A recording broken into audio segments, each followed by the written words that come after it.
Okay, so for US2, I did have to do a business trip, so I was flying all day for a couple days. So I had to take a turn on my super old laptop. I can't use my work laptop; it doesn't.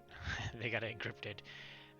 But my super old laptop, took a couple pictures from it. Then I did a couple, finished up my Russian turn on my phone while on the plane, and tried to take some screenshots of it. So basically, I just got some still shots to go through for you. So US2, this is what the European Sea looks before my turn here. So this is before I go US2 and Russia 3.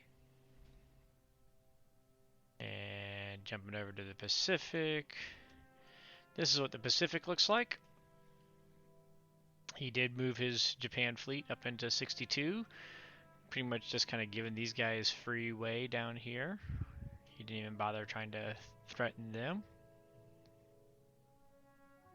He is pushing his units, his Japan ground units, on up through the midland there.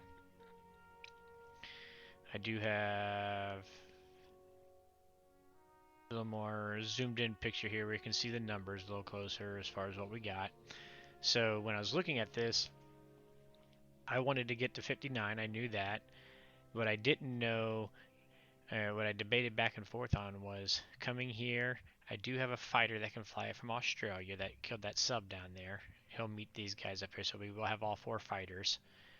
Is I could just put everybody in 59 and let him have kind of a, I want to say it's like a 50 or 60% shot on my fleet, but of course that would pretty much wipe him out. Plus I'd have my build coming in 56 and my UK guys. So that is one of the ideas that I played with. Let's see. My only attack during the US turn, and Russia turn for that matter, was attacking Iwo Jima here.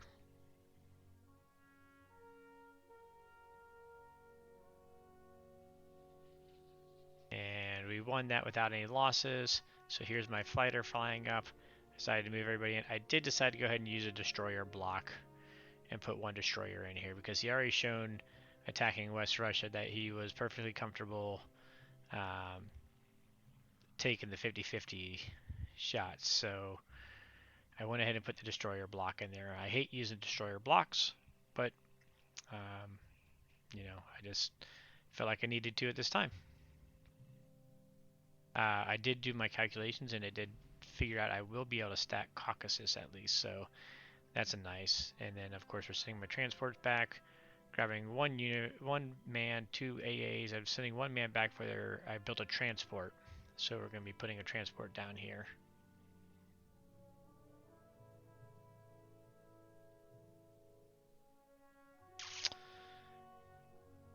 Russia didn't do any attacks, so this was just non-combat. Put 1 guy back into West Russia, moved everybody down to Caucasus to stack that, and moving people over.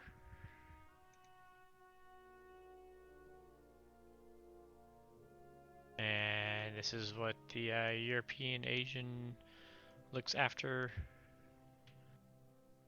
Russia turn. So this is G3, started G3. So I was able to stack Caucasus, which is nice. So at least we didn't have to trade that for another turn. And here's what Africa looks like. I should have been over here at this point. I just made a little goof there.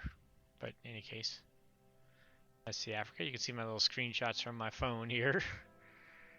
Wasn't sure how well they would turn out or not. It's kind of hard to see on my phone, but unfortunately, I think that's all I got. I don't have a whole lot of imagery for everything else. You'll see when I go to play my UK3 turn what a better picture of everything in there. So not a lot to say on this turn. It was just really more just kind of positioning, getting things into place. In particular over here, trying to get ourselves set up so that we can double up to the Philippines come UK3. I already kind of knew I was going to be coming over here, or excuse me, UK3 going to come to DEI, and then Philippines US3 UK4. Blech. Alright, that's the end of this turn.